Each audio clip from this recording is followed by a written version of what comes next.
오늘부터는 전도서 말씀을 살펴보도록 할 텐데요. 전도자, 다윗의 아들 예루살렘 왕 전도자의 말씀이다. 전도자, 히브리어로 코엘렛이라고 부르는데 설교자, 또 성직자, 말씀을 가르치는 선생님, 이런 다양한 의미를 가지고 있습니다. 그런데 다윗의 아들이라고 하는 이 표현 때문에 저자가 솔로몬이다, 이렇게 우리가 알고 있지요. 그런데 아들이라고 하는 히브리어 베는 아들이라는 의미도 있지만 후손, 자손이라는 의미도 있습니다. 왜 그런가 하면 지금은 단어가 참 많아요. 수만의 단어들을 우리가 사용을 하는데 이 솔로몬이나 다윗 왕이 생활할 때의 단어는 지금보다 훨씬 단어들이 적습니다. 100년 전, 200년 전 이 땅에서 사용했던 단어의 숫자가 작았던 것처럼요.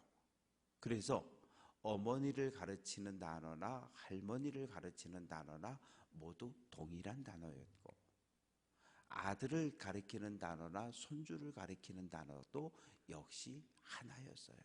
그래서 이렇게 문맥에 맞게 해석들을 했는데, 오늘 다윗의 아들 예루살렘 왕 전도자의 말씀, 그래서 이 전도자가 솔로몬이다, 이렇게 우리들이 해석을 하고요. 12절 말씀 보면 나 전도자는 예루살렘에서 이스라엘의 왕이 되었다. 이 표현을 통해서 볼 때도 예루살렘에서 이스라엘의 왕이 됐던 첫 번째 왕은 누굽니까? 솔로몬입니다. 다윗은 맨 처음에 헤브론에서 유다 지파의 왕이 되었고, 그리고 그 후에 북이스라엘 사울 왕의 아들들이 다 죽으면서 어떻게 돼요? 12지파의 왕이 되었다가, 그리고 그때까지도 이 예루살렘에 누가 살고 있습니까?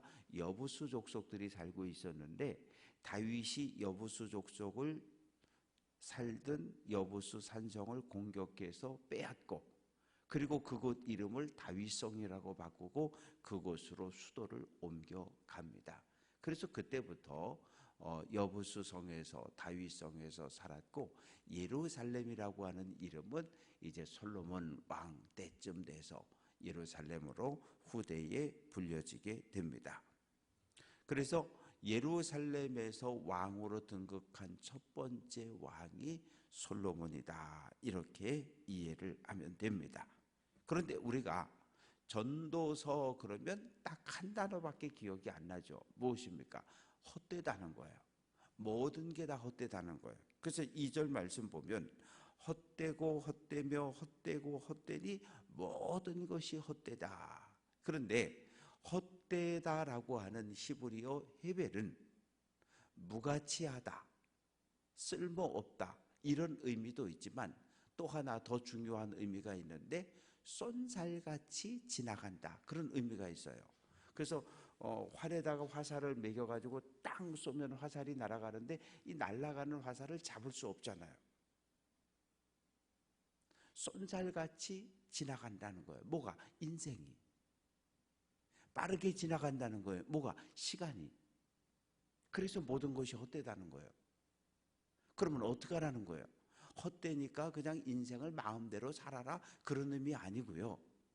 인생이 쏜살같이 지나가니까 매 순간순간을 소중하게 여기고 최선을 다해서 의미 있는 삶을 살아가라는 것이 전도서의 주제입니다. 그래서 우리가 전도서를 떠올릴 때 헛되다라고 하는 이 단어만 떠올리게 되면 인생이 헛된 거, 그런 거 아니고요. 인생이 화살같이 쏜살같이 지나가니까 오늘 하루 나에게 주어진 인생을 최선을 다해서 하나님의 백성답게 거룩한 삶을 살아내라는 것이 전도서의 주제입니다. 그래서 3절 말씀 보면 해 아래 수고하는 모든 수고가 사람에게 무엇이 유익한가? 아침에 일어나면 저녁 때까지 하루 종일 일하잖아요. 지금은 산업사회로 바뀌었지만 예전엔 우리나라가 농사짓는 문화였어요. 그러니까 어떻게 합니까? 새마을 노래가 딱 맞는 거죠. 아침에 눈 떨어지면 모두 삽 들고 괭이 들고 호미 들고 밭으로 논으로 가서 하루 종일 일해요. 그러다가 어두워지면 집으로 돌아와서 씻고 자는 것. 모두 그렇게 살았어요. 그러나 지금은 그렇게 살지 않아요. 기본적으로 병원 같은 경우 간호사들은 3교대 계속 24시간 돌아가야 되기 때문에 낮과 밤이 바뀌어진 그런 인생들을 살아가는 사람들이 참 많이 있습니다. 그래서 해 아래에서 수만 가지 직업에서 서로 다른 일들을 하다 보니까 생활의 리듬이 같지가 않아요. 모두 다 달라요. 모두 다 다릅니다. 그래서 하늘 아래 해 아래에서 참 열심히 살려고 애쓰고 수고하는데 그게 뭐 그렇게 우리에게 유익이 있느냐 이렇게 묻고 있습니다. 그러면서 몇 가지 비유를 하는데 첫 번째 4절 한 세대는 가고 한 세대는 온다. 이 세대라고 하는 것은 사람들이 살아가는 동시대를 살아가는 사람들의 시간을 이야기하는데 옛날에는 한 세대를 40년으로 계산을 했습니다. 또 어떤 때는 한 세대를 20년으로 계산하기도 하고요. 이 조금씩 서로 차이가 나는데 뭐 40년이든 20년이든 100년이든 계속 흘러간다는 거죠. 할아버지의 시대가 가고 아버지의 시대가 가고 내 시대가 가고 계속 간다는 거예요. 그런데 땅은 영원토록 오랫동안 존재한다. 두 번째, 해는 동에서 뜨고 서로 지고. 그래서 사람들은 생각하기를 해가 그 동쪽에서 떠서 서쪽으로 지는데 서쪽의 지하에 땅 속에 큰 해가 들어가 머물 수 있는 방이 있다고 생각을 한 거예요. 그래서 지하에 있는 큰 방에 있다가 다시 또 아침이 되면 동쪽에서 떠오르고 매일 이것이 반복이 되어집니다. 6절 말씀 보면 바람은 남으로 불다 북으로 돌아가고 근데 실제로 그 가나안 땅에서 바람이라고 하는 것은 동에서 서로 서에서 동으로 부는 거예요. 서쪽에서 바람이 불어오면 비가 내리고 동쪽에서 바람이 불어오면 뜨거운 열풍이 불어와서 모든 것을 다 말라 죽이는. 근데 지금 오늘 말씀에서는 해가 동에서 서로 뜨기 때문에 바람은 남에서 북으로 북에서 남으로 왔다 갔다 한다. 바람도 잡을 수가 없어요. 바람을 잡으려고 애를 써보세요. 바람 잡을 수가 없거든요. 네 번째는 7절 모든 강물은 다 바다로 흐른다.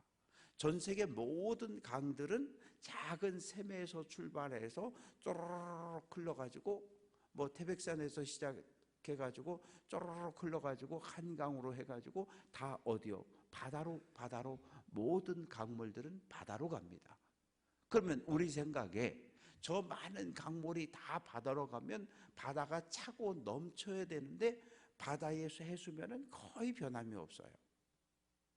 그런데도 모든 강물은 고집스럽게 계속해서 그 방향으로 해서 강물이 이어 흘러갑니다.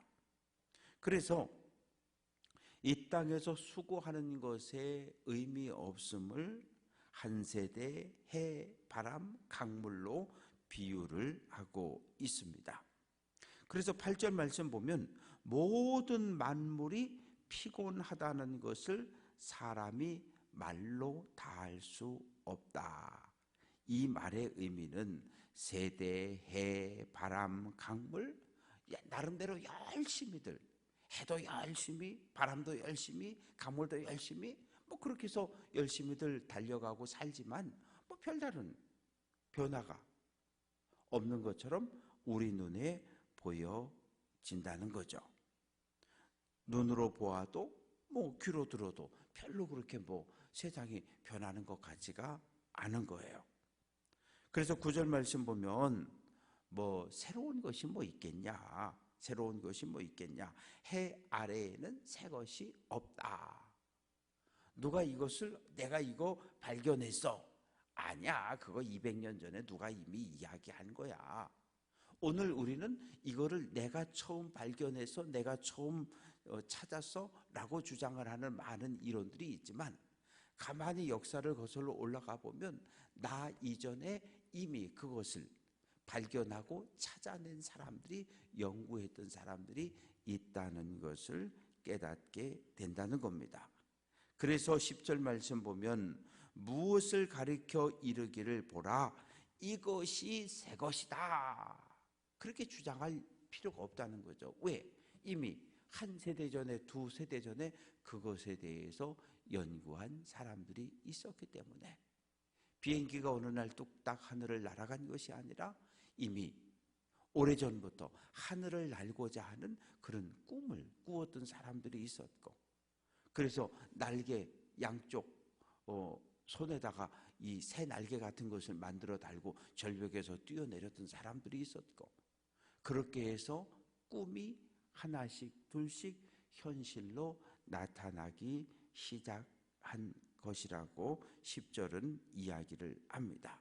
그래서 이것이 새 것이야, 이것이 세계 최초야, 그런 주장이 의미가 없다고 이야기를 합니다. 그러면서 11절 이전 세대들이 기억됨이 없으니 장래 세대도 그 후 세대들과 함께 기억됨이 없다. 이전 세대는 우리보다 한 시대를 앞서 살았던 사람들, 뭐 교회로 얘기하면 창립 멤버들 한 세대가 가고 40년이라는 시간이, 50년이라는 시간이 지나가게 되면 창립 멤버들은 거의 이 세상을 떠나게 되는 거죠. 그리고 오늘은 우리들의 세대이지만 또 우리들도 시간이 또 지나면 우리들의 시대도 또 끝나는 것이고, 또 다음 세대가 우리 교회를 계속해서 지켜내고 하나님의 뜻을, 하나님의 명령을 이루는 그런 신앙의 공동체로 계속해서 세워져 가는 거죠. 우리가 착각하는 건 내가 내 때에 무엇인가 다 하려고 하는 것, 그건 욕심이에요. 우리는 다만 우리 세대에 우리가 해야 할 일을 신실하게 하면 그걸로 우리의 사명은 끝나는 거예요. 그뿐입니다. 이제 12절부터 1장 12절부터 12장 7절까지는 조금 이렇게 화법이 바뀌어요.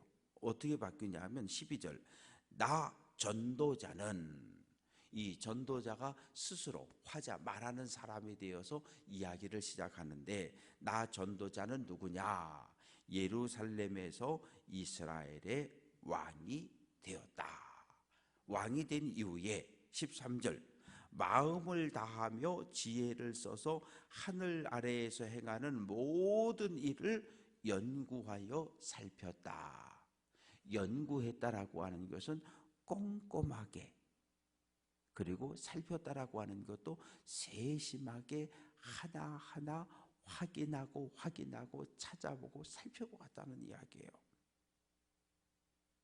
그렇게 했는데 결론은 중간 13절 중간 보면 이는 괴로운 것이니 하나님이 인생들에게 주사 수고하게 하신 것이라. 하나님이 우리 인생들에게 수고하는 삶을 주셨다는 거예요. 어디에서 그 뿌리를 찾아볼 수 있을까요? 에덴 동산에 살 때는 뭐 땀을 흘려 노동을 하거나 애를 쓸 이유가 없었어요. 그런데 아담과 하와가 아무 부족함이 없는 에덴 동산, 완벽한 행복의 나라 에덴 동산에서 하나님 말씀에 불순종하잖아요. 그러니까 우리가 생각할 때 예배당은, 교회는 거룩한 것이니까 교회 안에는 모두 거룩하고 온전하고 이럴 것만 같잖아요. 그런데 이 교회에는 마귀가 역사 안 할 것 같은데 아니요. 마귀가 가장 역사하는 곳이 교회예요. 예수님이 회당에 들어가서 말씀을 전했지만 그 회당 안에 예수님을 시험하고 예수님을 공격하는 자들, 제사장, 서기관, 바리새인들이 호시탐탐 예수님을 공격하고 노렸던 것처럼 마귀라고 하는 이 존재는 하나님의 백성의 공동체된 교회를 어떻게 되든 깨고 찢고 갈라놓으려고 해요. 신앙의 공동체 안에서 함께 믿음의 길을 걸어가는 사람들을 하나씩 끊어서 믿음의 길에서 끊어내고 하나님과 관계없는 삶을 살아가도록 마귀가 가장 강하게 역사하는 것이 믿음의 가정이고 또한 성도들의 공동체인 교회라고 하는 거예요. 그러니까 우리가 생각한 말도 안 되잖아요. 아니 거룩한 교회에 어떻게 마귀가 역사할지. 마귀가 역사해요. 실제로 그래요. 그래서 교회가 모든 성도들이 깨어 있어야 하고 영적 분별력을 가지고 있어야, 그래야 교회를 지켜낼 수 있습니다. 그래서 아담과 하와가 에덴 동산에서 추방당했잖아요. 추방당했는데 그 땅에서, 광야에서 뭐가 납니까? 가시덤불과 엉겅퀴가 나는 거예요. 가시덤불과 엉겅퀴, 돌멩이를 제거하지 않으면 땅에는 뭘 심을 수가 없어요. 심어도 거둘 수가 없어요. 그래서 그때부터 땅을 파는데 땅이 쉽게 파지지를 않으니까 어떻게 해요? 철 연장을 만들어서 호미로, 괭이로, 그것도 모자라서 지금은 트랙터로, 포크레인으로 땅을 파내는 거죠. 그래서 그것이 어떻게 보면 땀 흘리는 노동, 고통, 괴로움이 되어지는 겁니다. 그래서 14절, 내가 해 아래서 행하는 모든 일을 보았는데 모두 다 헛되어 바람을 잡으려는 것이리다. 바람이라고 하는 것을 재물로 해석할 수도 있고 바람이라는 것을 권력, 명예로 해석할 수도 있습니다. 사람이 뭔가 하나에 빠져서 그거 잡느라고 일평생 쫓아다니는 거예요. 정치에 잘못 발을 들여놔서 정치에 빠지면 시의원 선거부터 시작해서 모든 선거 다 뛰어들고, 선거 뛰어들다가 패가 망신하고, 뭐 또 돈 쫓아가다가, 권력 쫓아가다가, 명예 쫓아가다가, 그런데 결국 쫓아갔는데 바람을 잡는 것처럼 잡지 못하는 거예요. 언제 깨닫습니까? 인생 말년에 황혼이 깃든 넘어가는 그 시간에 그 허망함을 그제서 깨닫는 거예요. 내가 지금까지 뭐하고 살았지? 내가 지금까지 나름대로 열심히 최선을 다해 살았다고 생각했는데 나중에 뒤를 돌아다 보니까 이 헛된 인생을 살았다는 것을 스스로 자각하게 됩니다. 그래서 15절 말씀 보면 구부러진 것을 펼 수 없다. 여기서 구부러졌다라고 하는 것은 도덕적, 윤리적으로 바르지 않음을 이야기하고, 그리고 모자란 것도 셀 수 없다. 내가 갖지 못한 것, 내가 소유하지 못한 것. 그래서 결국은 내가 이 땅에서 최선을 다해서 열심히 있는 삶을 산다고 살아봤지만 내 인생이 내 뜻대로 되지는 않더라라고 하는 것을 깨달았다는 거죠. 사람들은 생각하기를 내가 내 인생의 주인이고 내가 내 인생의 왕이니까 내가 생각한 대로 착착착착 인생이 믿음의 길이 걸어가진다고 그렇게 착각을 하는 거예요. 내 인생도 내 마음대로 되지 않았는데 부모들은 또 자식들의 인생을 또 주무르기 시작해요. 자식들의 인생이 내 마음대로 사라집니까? 안 돼요. 그래서 부모와 자식 사이에 또 갈등이 생겨지고 다툼이 생겨지고, 누가 내 인생의 왕인가를 빨리 깨닫는 것이 중요해요. 내가 내 인생을 살아가는 것이 아니라 하나님의 은혜 안에 하나님이 인도하고 이끄는 삶을 살아간다는 것을 빨리 깨달아야 우리에게는 다툼과 갈등이 줄어들게 됩니다.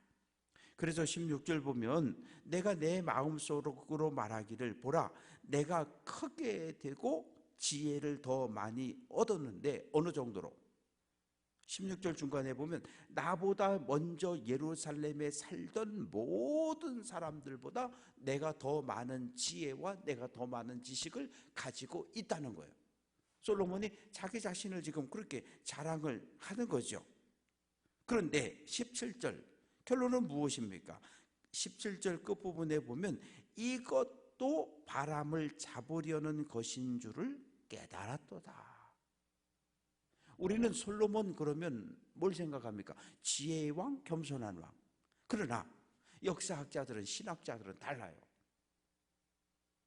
이스라엘 남유다 19명의 왕 가운데 우상 숭배를 가장 심하게 한 왕이 누구냐? 그러면 솔로몬이에요.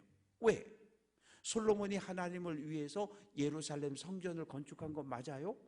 그러나 애굽의 공주부터 시작해서 수많은 이방의 공주들과 결혼하면서 어떤 일을 합니까? 예루살렘 성전 동쪽 감람산에다가 그모스 신당 짓고 몰렉 신당 짓고 바알 신당 짓고 온갖 이방의 신당들, 누가 믿는? 자기 왕비들이 믿는 신당을 건축해주고 그걸로 끝납니까? 찾아가 엎드려 절했다는 기록까지 있잖아요. 이스라엘의 수많은 이방의 종교 우상들을 들어오게 한 장본인이 솔로몬이라는 거예요.